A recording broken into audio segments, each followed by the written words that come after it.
Good morning, everybody. Hope you're having a great weekend. Hope you've had fun this weekend.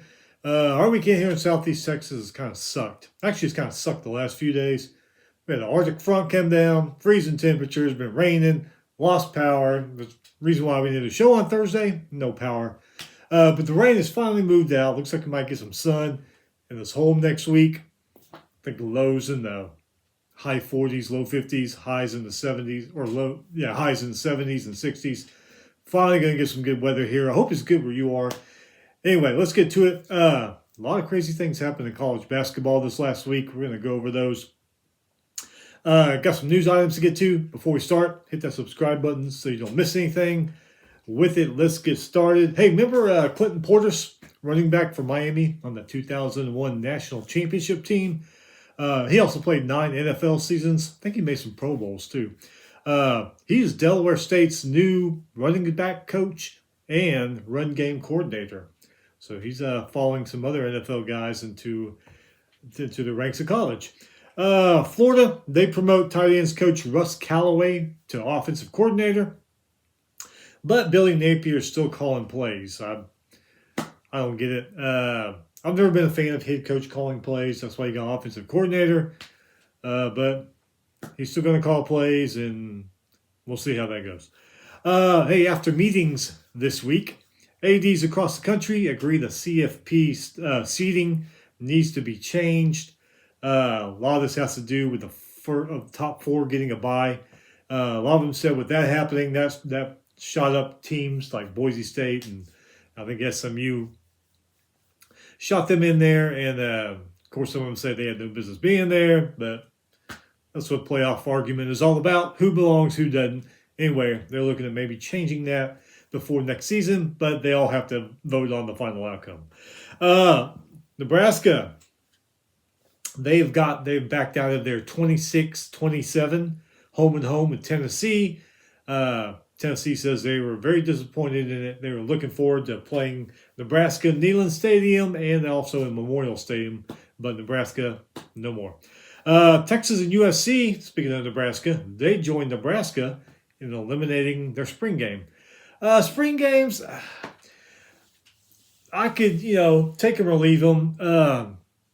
It's a little bit of taste of college football in the spring. I mean, what I always would hope they would do is have 2, maybe 3, because, they're kind of spread out over a month. Depends on when they start spring practice.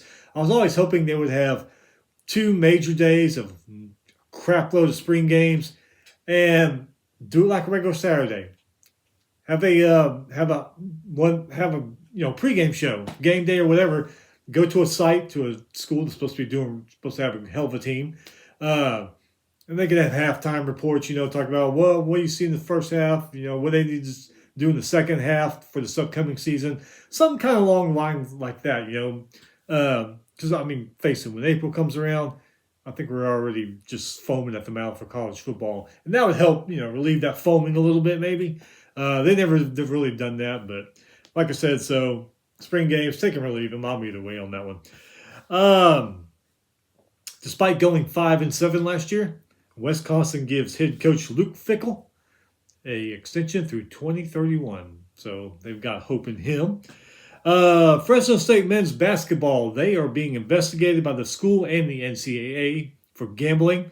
Fresno State has suspended guards Jalen Werner and Zion Collins during this investigation. Mikhail Robinson, he has been removed from the team.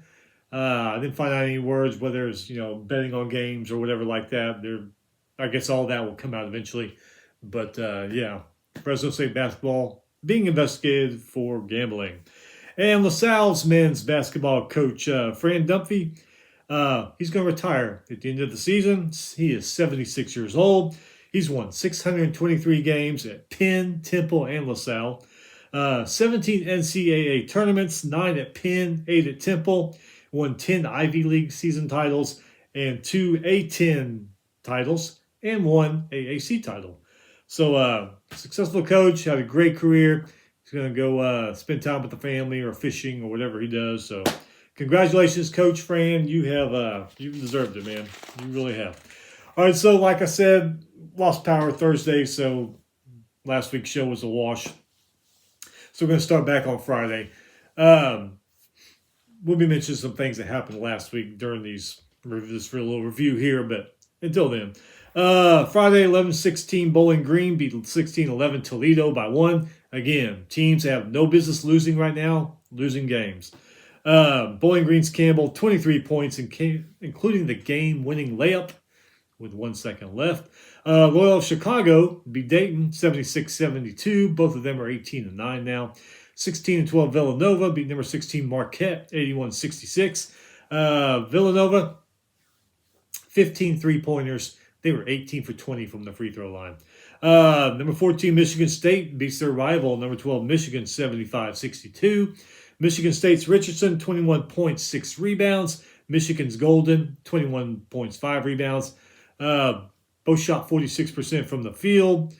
Michigan State, 34 rebounds. Wolverines had 24 rebounds. Michigan State, 18 points off of turnovers. Michigan, 11 points off of turnovers. 20-7 Miami of Ohio beat 18-9 Kent State, 96-92 in overtime. Miami of Ohio, Elmer with the game-winning three-pointer with 21 seconds left in overtime to win that game. All right, moving on to Saturday. One of the games I was so looking forward to. It was actually a good game until like the last few minutes. But number 6 Tennessee beats number 7 Texas A&M, 77-69. Tennessee's Lanier, 30 points, 5 rebounds, 8 3-pointers in this game. Taylor the fourth for the Aggies, 18 points, 4 rebounds, 9 assists. Tennessee, 43% from the field. Texas A&M, 39% from the field. Volunteers, 13 3-pointers. A&M only had 5. Both of them were 18 for 20 from the free throw line. Tennessee, 17 points off turnovers. A&M, 15 points off turnovers. A&M actually came out, if you didn't see the game, came out on fire. Looked good, led by 9 at one point. Tennessee started slowly coming back, chipping into it. Aggie stayed with them until the last few minutes. Second Aggie loss this week. Lost, Wednesday, I think, to Mississippi State. So not a good weekend up there, or not a good week in College Station. 20-8 Oregon comes back in overtime, beats number 11 Wisconsin. I thought Wisconsin had this game. Those last few minutes, it looked like they did. Nope, Oregon beat them 77-73. Biddle for Oregon hit a 3-pointer to force overtime in that game. Number 25, Louisville beat 16-11 Florida State, 89-81. Hepburn for Louisville, 29 points. That is the Cardinal 5th straight win. 17-10 Oklahoma beat number 21 Mississippi State. Mississippi State beat A&M last week. Maybe they were still on a high, still had a hangover from the party. Sooners snap a 5-game losing streak by beating the Bulldogs. Number 9, Texas Tech beat 16-11 West Virginia, 73-51. Texas Tech's Anderson, 21 points, 5 3-pointers. 15-3 Hampton beat 21-7 UNC Wilmington, 83-70.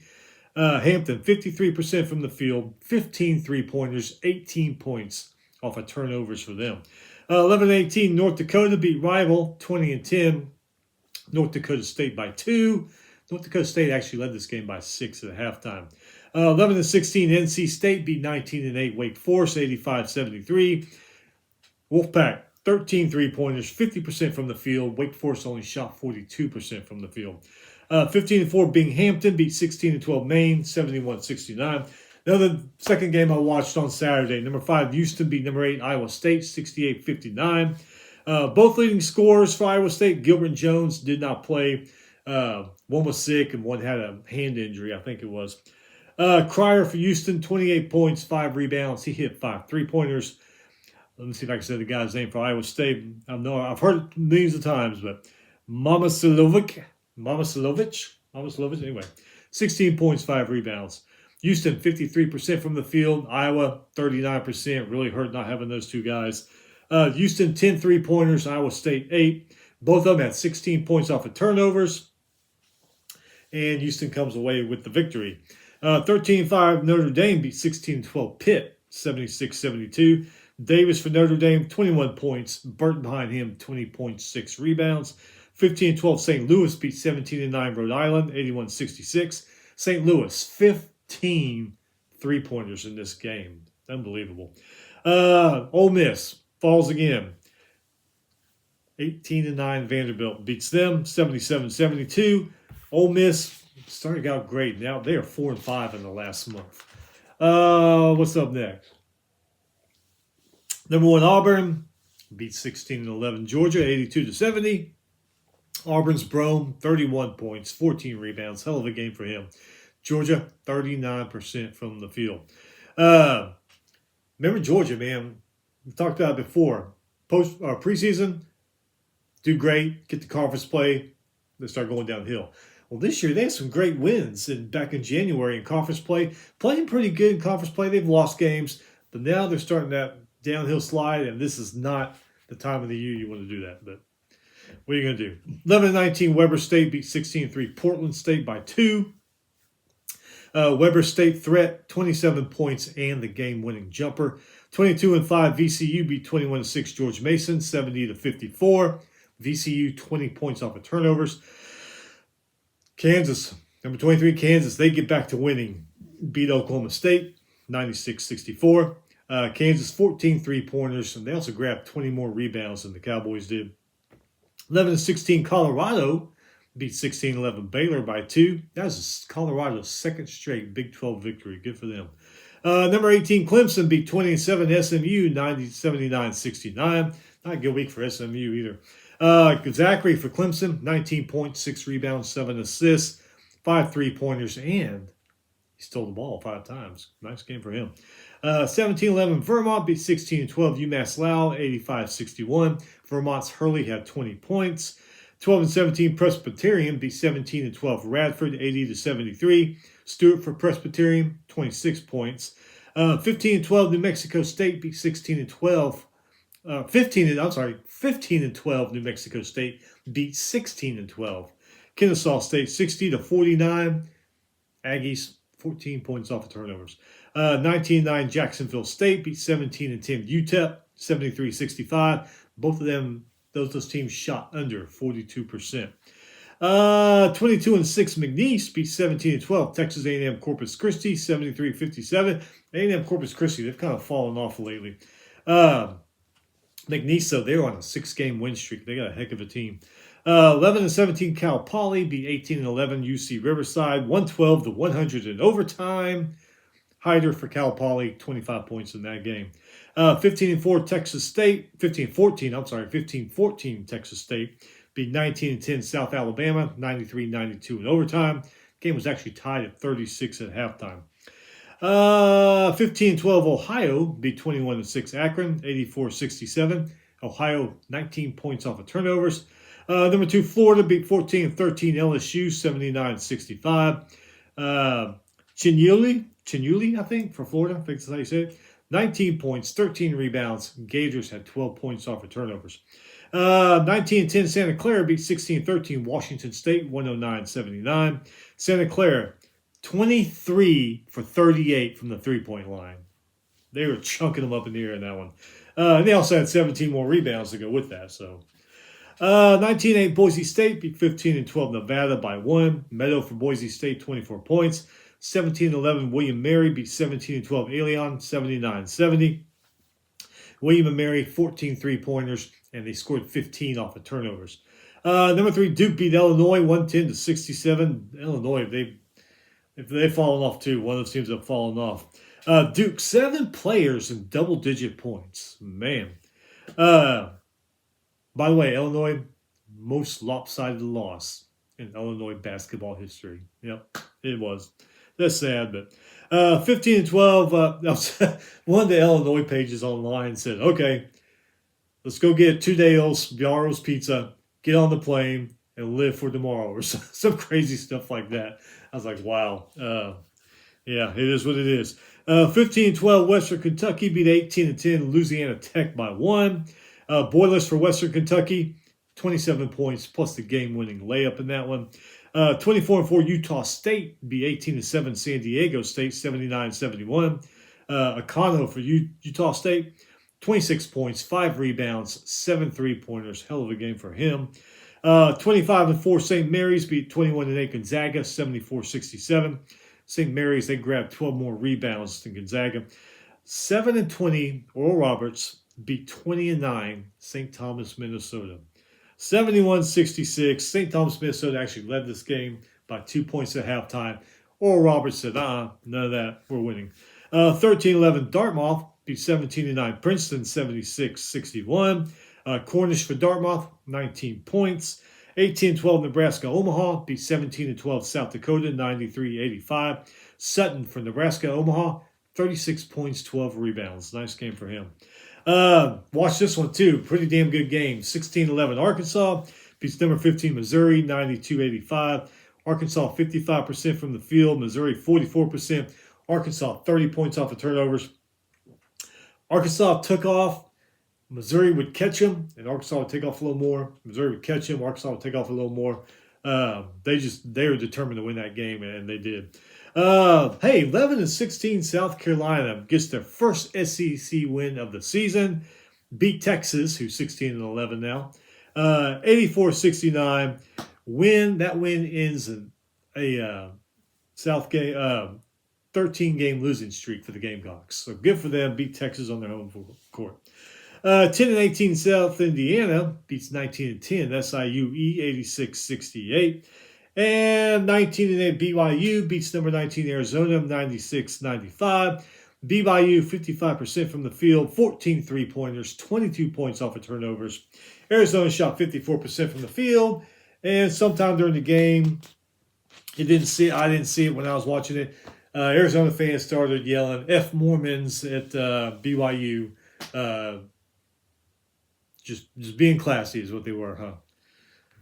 It's ridiculous. They really start punishing. If your students act like that, maybe you should take a win away from you. That's just stupid. Totally dumb. All right, so some interesting upcoming games. One that's already started and one that's fixing to start. Today, 11 a.m. on Fox, already started. 18-8 UConn versus number 10 St. John's. Don't have a score for you. 12:30 on CBS, good rivalry. Number 13 Purdue versus 15-11 Indiana. 1 p.m. on ESPN Plus. 19-9 Milwaukee versus 21-8 Rob Morris. 1 p.m. on ESPN2. 15-11 Florida Atlantic trying to upset number 22 Memphis. 1 p.m. ESPN Plus. 15-11 Tulane versus 16-10 Wichita State. 2:45 on CBS. 15-12 Ohio State versus 19-8 UCLA. 3 p.m. on ESPN2. 24-3 Drake versus 19-9 Northern Iowa. Not too bad for an afternoon game. And then 3 p.m. on Peacock. 16-10 Georgetown versus 18-8 Creighton. And as the season has gone on, you can see the list of interesting games keeps getting smaller and smaller. Monday, we only got a few. 5 p.m. Monday, Flow Network, 21-7 UNC Wilmington versus 17-11 William & Mary. 6 p.m. ESPN, 17-11 North Carolina versus 16-11 Florida State. Both of them are fighting for their lives to try to get as many wins as they can to get into that tournament. Wouldn't that be something if both of them missed the tournament? It'd be crazy not having a tournament with North Carolina and Florida State. 6 p.m. on ESPN Plus, 17-12 Eastern Kentucky versus 16-12 Jacksonville.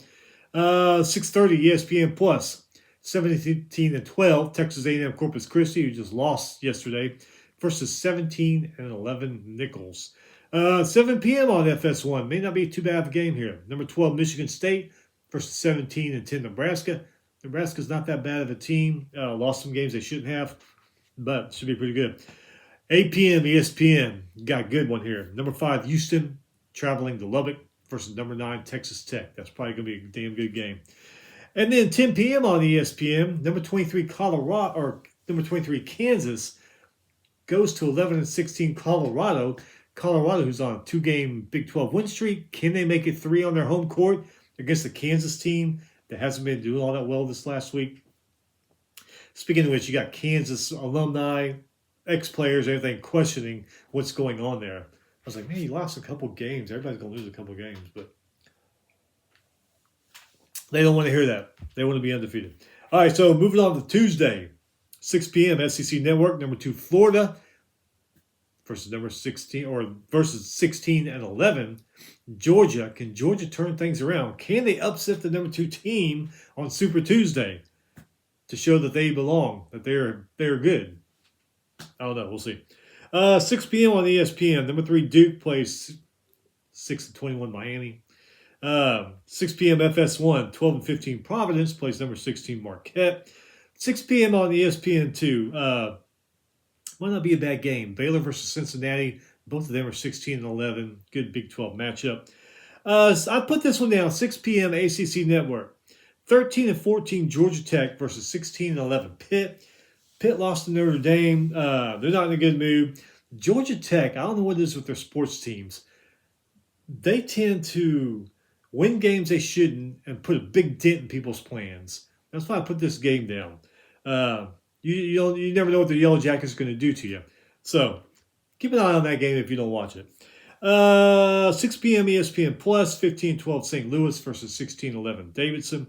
6 p.m. ESPN Plus, 16-11 Toledo versus 18-9 Kent State. 7 p.m. on ESPN Plus. Number 8 Iowa State, coming back from that loss at Houston, versus 13-14 Oklahoma State, who is pretty much dead in the water. I think they're pretty much dead in the water this year. I don't know if they could do anything. I don't know if they can mow through the Big 12 tournament and still make the NCAA. I don't know. Good one here. 8 p.m. ESPN2, number 21 Mississippi State versus number 4 Alabama. Mississippi State coming off that high, beating A&M, lose yesterday. Now they're going to Alabama. Maybe that loss humbled them. Maybe they can pull off an upset in Tuscaloosa. We'll see. 8 p.m. SEC Network. It's number 6 Tennessee versus 14-13 LSU, who is just hurting this year. They get a bright spot, they win, and then they lose again. So, 8 p.m. Peacock, 13-14 Washington travels to Madison, plays number 11 Wisconsin. Wisconsin coming off that heartbreaking loss in overtime. When they had it in regulation. Went to overtime, lost in overtime against Oregon. 8 p.m. ESPNU, 11-16 South Carolina on a high after beating Texas. Goes to Columbia to play number 15 Missouri, who's on a low after losing to Arkansas. That might be pretty interesting there. 8 p.m. ACC Network, number 25 Louisville versus 12-15 Virginia Tech. 8 p.m. CBS Sports Network, 15-12 TCU versus 16-11 West Virginia. Who's going to win that one? Who knows? Probably flip a coin. 10 p.m. on FS1. A couple good late games. Stay up late, be tired at work, or call in sick the next day. 10 p.m. FS1. 22-5 New Mexico versus 18-7 San Diego State. And then 10 p.m. CBS Sports Network. 21-8 Gonzaga versus 19-10 Santa Clara. So you got 2 really good late games to end Tuesday night. All right, and moving on to Wednesday, 5:30 Big Ten Network, number 14 Michigan State versus number 20 Maryland. 5:30 on FS1, 16-10 Georgetown versus 18-8 UConn. 6 p.m. on ESPN2. Ole Miss, who right now they're ranked 24. I don't know if they will be here in the next couple of days. Going to number 1 Auburn. It's not going to get any easier. Dare I say they go in there and Auburn's overconfident because Ole Miss, and they know Ole Miss hasn't been doing good. Do they overlook Ole Miss? Is it a trap game for Auburn? You never know. You just never know in college sports. Another good one here I'm going to be interested in. 6 p.m. SEC Network, 18-9 Vanderbilt comes to College Station to play A&M. A&M needs to bounce back from that loss yesterday at Tennessee. 6 p.m. ACC Network, 12-15 Notre Dame versus number 18 Clemson. 6 p.m. CBS Sports Network, 18-9 Dayton versus 17-9 Rhode Island. 6 p.m. on MVC, Midwest Valley Conference Network, maybe? I'm not sure. 16-12 Illinois Chicago versus 19-9 Northern Iowa. 6 p.m. on ESPN Plus, 17-12 Queens versus 20-9 North Alabama. 7 p.m. on ESPN Plus, 18-10 George Washington versus 19-9 Loyola Chicago. 7 p.m. on Midview, 17-12 South Dakota versus 20-10 North Dakota State. Battle of the Dakotas. 7:30 on Big Ten Network, 15-13 Penn State versus 15-11 Indiana. Both of them need wins. Both of them need to do really good in the Big Ten tournament. Don't know if that's going to happen. 8 p.m. CBS Sports Network. Number 10 St. John's plays 13-14 Butler. 8 p.m. on the SEC Network. Number 17, Kentucky, going to Norman to play 17-10 Oklahoma. Might be a pretty good game there. 8 p.m. on the ESPN Plus, 15-11 Utah versus number 19, Arizona. Hopefully Utah doesn't get the same treatment from the Arizona fans like BYU did. That's just stupid. 8 p.m. on ESPN2. Interesting one here. Texas versus Arkansas. Both of them are 16-11. Texas goes to South Carolina yesterday, loses. Arkansas beats Missouri last night, so they're on a high. That could be a pretty damn good game. Keep your eye on that one. 8:30 ESPN Plus, 19-8 BYU goes to Tempe, play 12-14 Arizona State. Hopefully they have a better time there than they did in Arizona. 9:30 FS1, 24-4 Utah State versus 19-8 Boise State. Again, Tuesday night, two great games that are late. Same thing with Wednesday night because the second game, 10 p.m. CBS Sports Network, 22-7 San Francisco versus 20-9 Oregon State. That is it. Hope you enjoy the rest of your weekend. We're going to try to be back on Thursday and Friday. Looks like the weather's going to be good. Not going to lose power or nothing. Hopefully life doesn't get in the way to review things that happen the next few days and previews coming up for the next weekend. Yesterday, during the broadcast of A&M game, I heard there's only like 5 or 6 conference games left in the SEC. So I'm guessing it's that way with all the other conferences. I didn't hear any mention of it when I was watching Iowa State and Houston or Arizona and BYU. So, yeah, I guess we're getting down to it. And here in the next couple of weeks, we're going to be at conference tournaments and then the NCAA selection show to find out who's going. Anyway, Monday's tomorrow. Sucks, but what are you going to do? Just stay busy, and week will go by fast again, and weekend will be here before you know it. Till then, stay safe. See you later.